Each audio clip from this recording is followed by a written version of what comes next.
Saúdo a todos na paz do Senhor Jesus.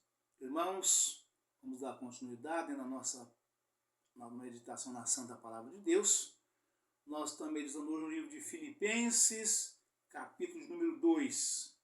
E a nossa meditação será a partir do versículo número 17 a seguir. Vamos à leitura da mensagem que diz o seguinte.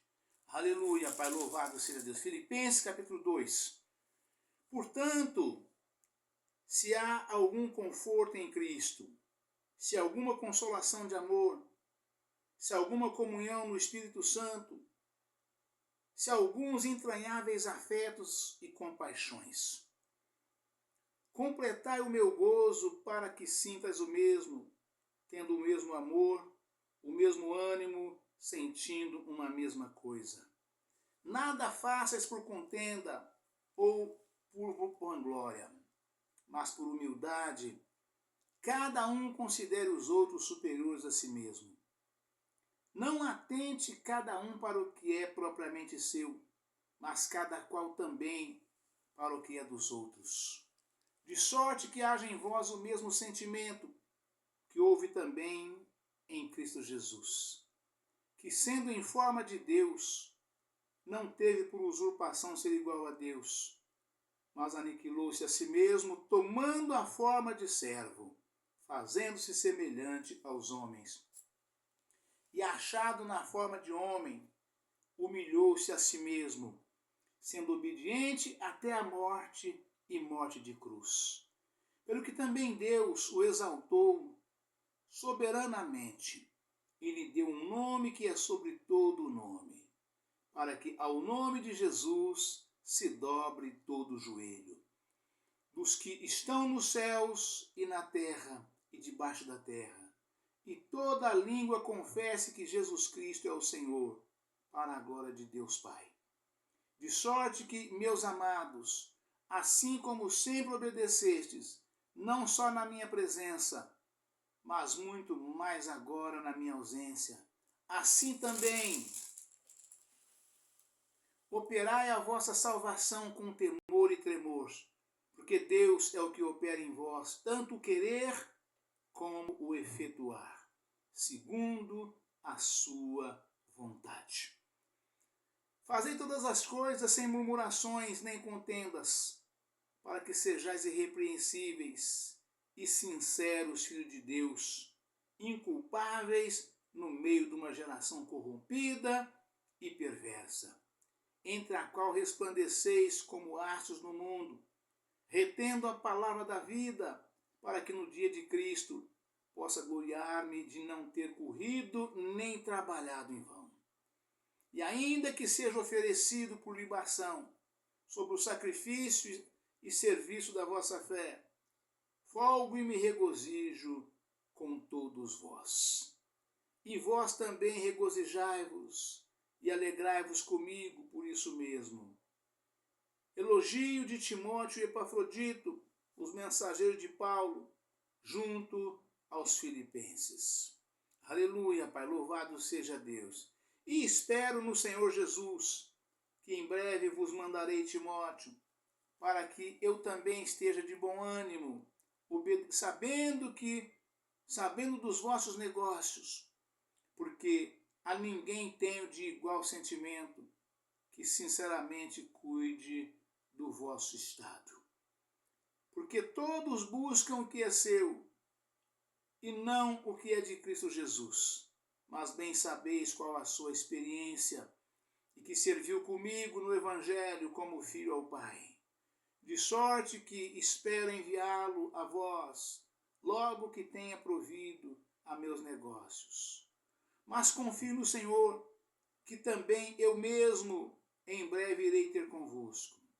Julguei, contudo, necessário mandar-vos Epafrodito, meu irmão, e cooperador, e companheiro nos combates, e vosso enviado para prover as minhas necessidades. Porquanto tinha muita saudade de vós todos, e estava muito angustiado de que tivesseis ouvido que ele estivera doente.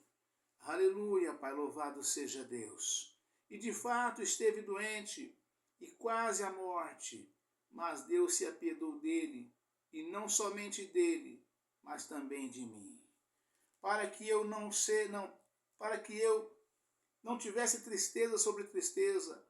Por isso vos enviei mais depressa, para que, vendo-o outra vez, vos regozijeis e eu tenha menos tristeza.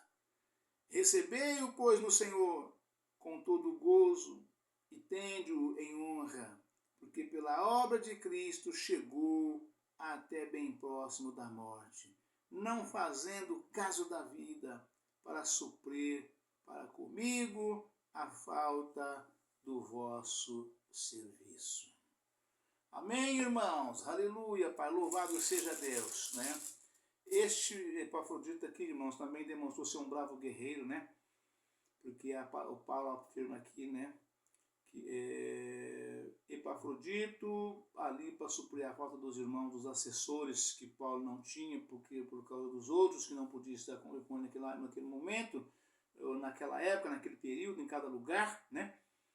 E Epafrodito realmente passou por uma situação difícil, pelo vale da sombra da morte. Ele não relata o motivo, mas alguma coisa aconteceu exatamente nessa peleja para poder suprir a falta dos irmãos, né? E isso acontece muito nas empresas, né? Existe ali uma quantidade de funcionários escalados, né? Designados, empossado, cada um uma função, né? E de repente, quantas vezes isso aconteceu comigo, né, nas fazendas, né, trabalhando, fazendas grandes, retiro muito grande, produção leiteira muito grande, na verdade atividades diversas, mas como carro-chefe a produção de leite, né?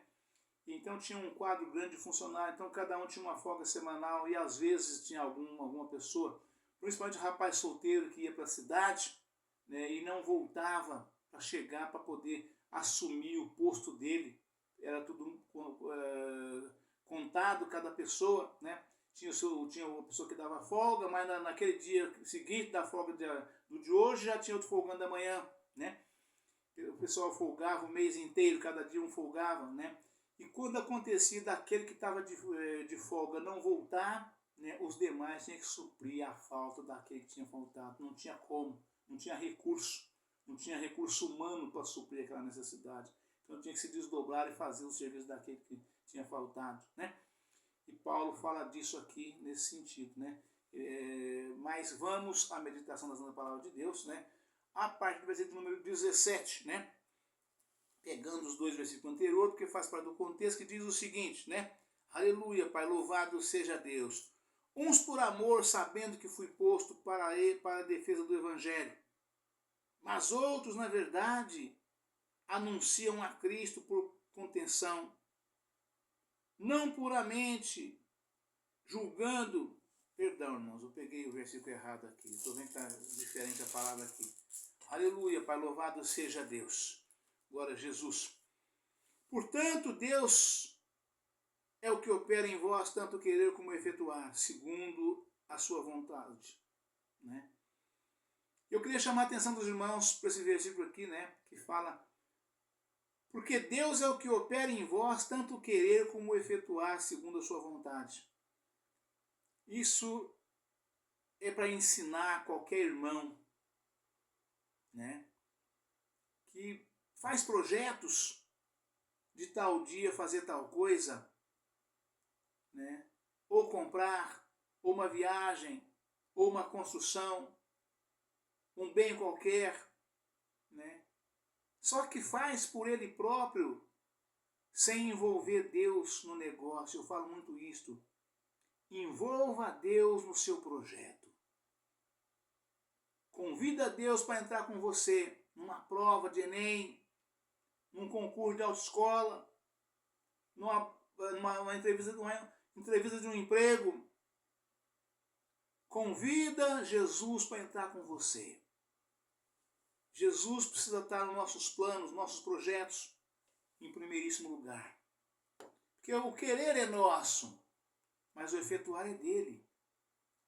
É ele quem entrega a nós aquilo que nós desejamos, aquilo que nós almejamos, aquilo que nós necessitamos. Principalmente quando pedimos, quando falamos que vamos realizar tal coisa, tal dia, uma viagem. Então, envolve Deus nos desejos do seu coração.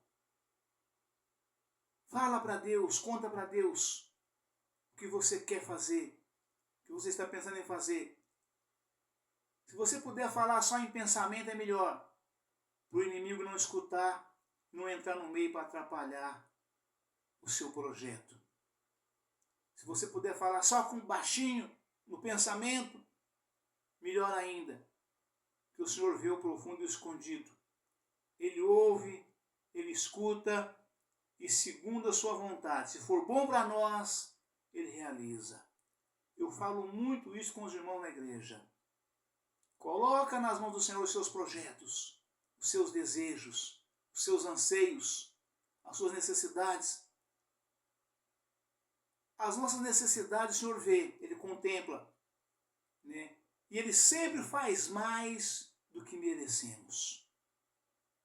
Ele sempre nos entrega mais do que merecemos. Mas envolve sempre Deus nos seus projetos, nos desejos do seu coração, e entrega nas mãos dele. Né? E aqui a palavra afirma categoricamente, né? O querer é nosso, mas o efetuar é de Deus. Se Deus não fizer por nós o que nós necessitamos, você fala assim, não, eu trabalho, eu ganho, eu compro. Sim, você faz tudo isto, porque foi o próprio Senhor quem diz, esforça-te, tem de bom ânimo que eu serei contigo. Mas se Deus não quiser, irmãos, você não sai nem da cama para poder ir trabalhar. Você não levanta nem para comer, se Deus não quiser.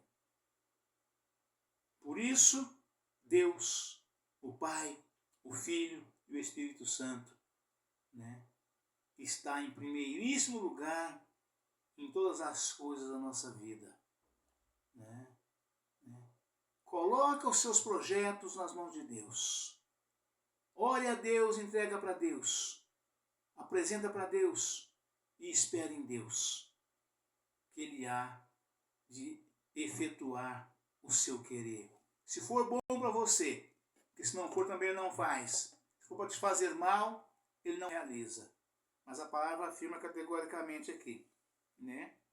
Porque Deus é o que opera em vós, tanto querer como efetuar, segundo a sua boa vontade. Boa vontade sua? Não, boa vontade de Deus. Porque quem tem boa vontade é Deus. O homem não tem boa vontade. Fazei todas as coisas sem murmurações nem contendas.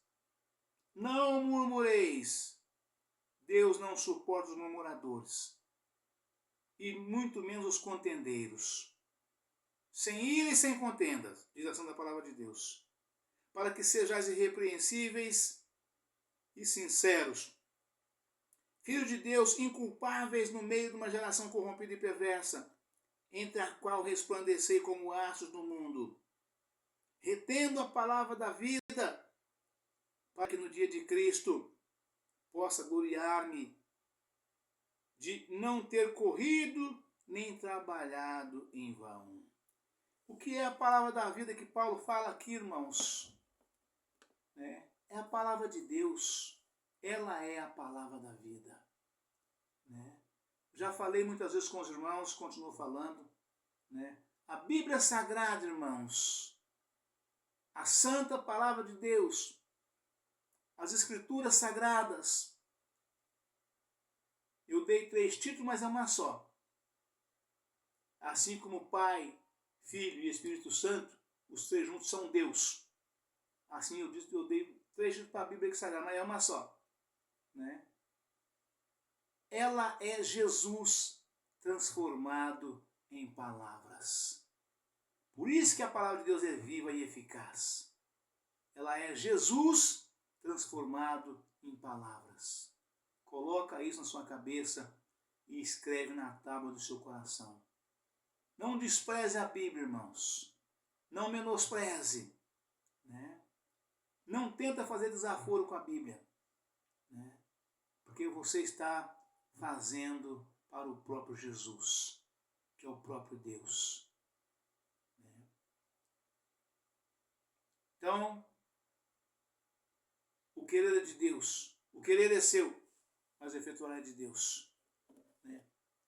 Entrega tudo nas mãos do Senhor, que Ele tudo fará. Salmo 37, verso 5. Entrega os teus caminhos ao Senhor. Confia nele, Ele tudo fará. Né? Retendo a palavra da vida, para que no dia de Cristo possa gloriar-me de não ter corrido nem trabalhado em vão. E também posso afirmar aos irmãos que essa afirmação está dizendo: tudo tanto quanto você aprendeu de Jesus por meu intermédio é a palavra da vida.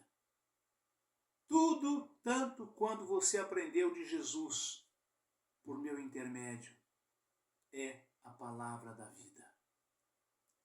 Então, retendo a palavra da vida, para que no dia de Cristo eu não tenha que me arrepender de ter corrido em vão.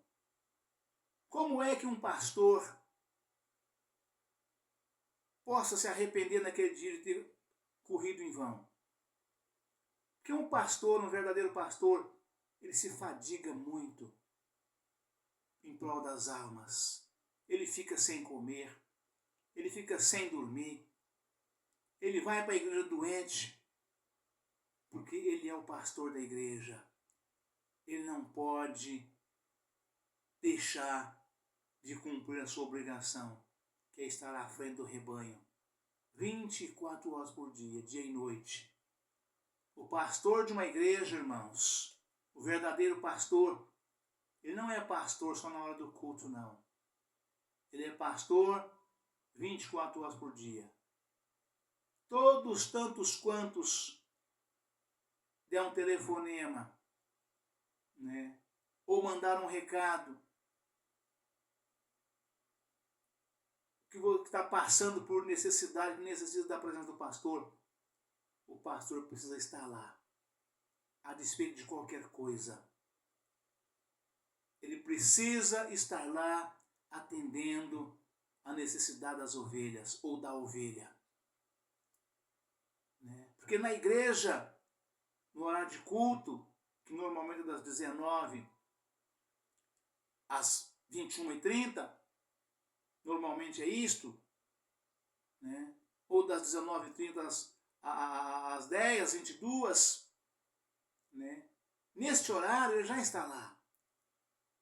Todo mundo está contemplando e cada um, de acordo com a necessidade, dentro da ordem e da decência, procura o pastor para falar com ele.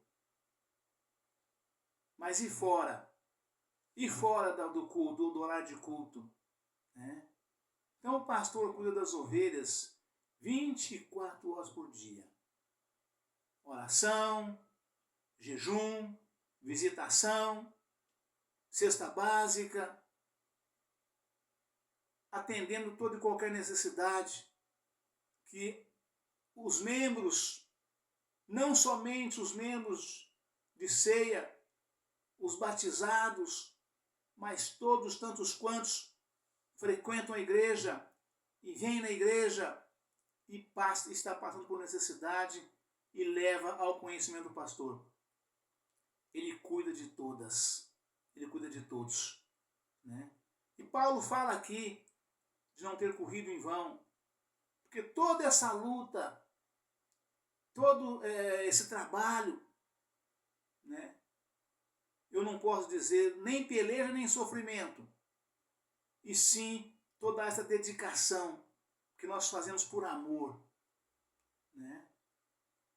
O Senhor coloca um amor tão grande, irmãos, no coração de um pastor genuíno, real e verdadeiro, que ele sofre tudo em prol da sua igreja, das almas, das ovelhas, para cuidar delas. É como diz a parábola das 100 ovelhas. Ele deixa as 99 sadias no redil e vai atrás daquela uma que faltou. E a alegria dele é maior por aquela que ele encontrou ferida, machucada, abandonada. Ele cura suas feridas, joga no ombro e leva para o redil, para juntar as 99. E a sua alegria é maior dar com aquela única do que com as 99 que estava sã e não precisava daquela ajuda, daquele socorro. Né? E é disso que Paulo fala. Né? É disso que Paulo está falando aqui exatamente. Né?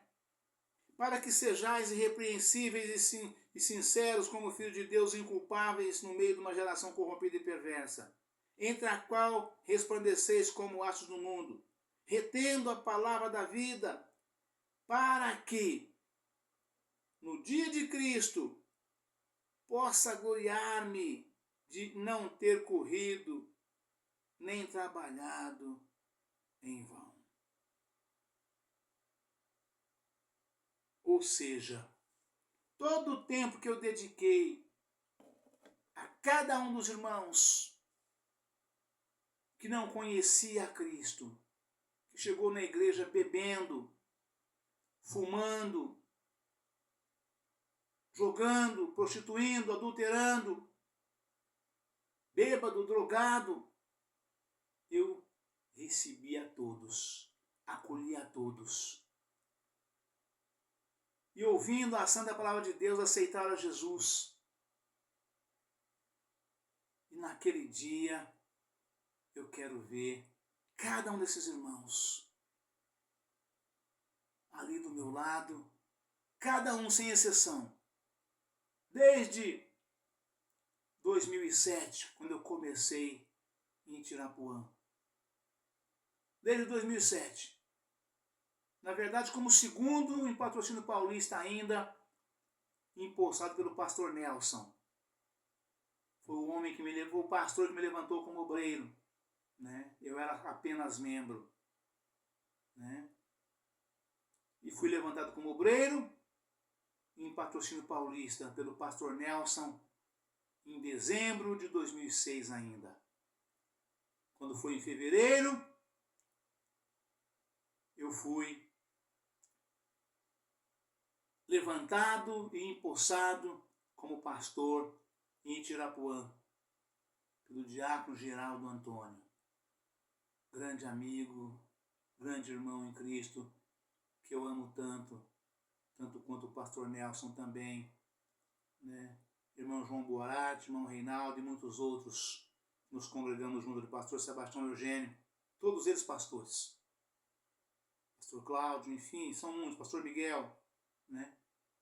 Pastor Luiz, pastor Eurípides, são muitos irmãos. Louvado seja Deus. Amo a todos. Né? Então eu quero ver todos ali, são e salvos, no dia do Senhor. Que nenhum deles se perder pelo caminho. Para que eu não tenha corrido em vão por aqueles que não eram e passaram a ser. Porque o Senhor assim os entregou nas minhas mãos para aceitarem a Jesus e passar a servir a Cristo e seguir a Cristo, levando a sua cruz, para juntos atravessar no Jordão de Jesus, como almas salvas para o reino de glória do Senhor Jesus naquele dia. Amém, irmãos? Deus abençoe a todos, um forte abraço. Ficam todos na paz do Senhor Jesus. Amanhã estaremos de volta com um novo vídeo, uma nova mensagem, em nome do Senhor Jesus. Amém? Aleluia, Pai, louvado seja Deus. Glória a Jesus.